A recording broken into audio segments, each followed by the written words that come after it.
Alright, everybody and everyone. So, andito na ang ating pinitured na motor, which is Honda Click 125. So, test drive natin siya at first time ko makakasakay at makakapag-ride dito sa ganitong klaseng motor. So, experience na nga nating makapag-ride gamit ang ganitong klaseng motorsiklo, which is Honda Click 125.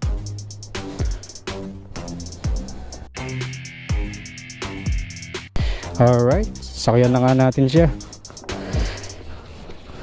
Alright, pagsakay ko pa lang dito sa motorsiklong ito, ramdam mo na yung responsive ng shock Oh, ang sarap din namang sakyan niya, comfortable din siya.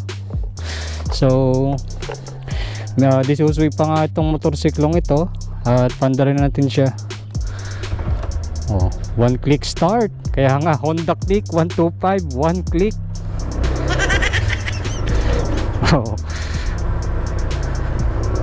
Pagpiga mo pala na siya ate. Labas tayo dito sa kabila. Alright guys, welcome back again. So palabas na nga ako ng highway at i-experience na nga natin tong Honda Click, kung ano yung magiging experience natin dito. At talaga namang isang kakaibang experience makapag-ride dito sa ganitong klaseng motor. So throttle ko na siya ng half throttle. Okay naman. I-stop na stop talaga siya. What?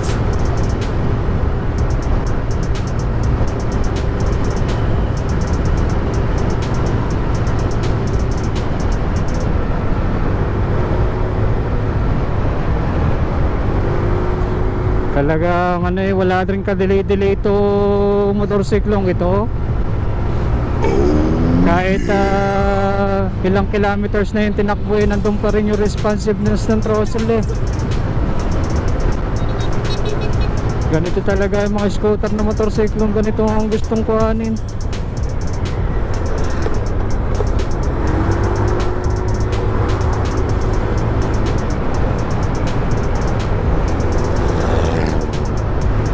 Ang sarap gamitin.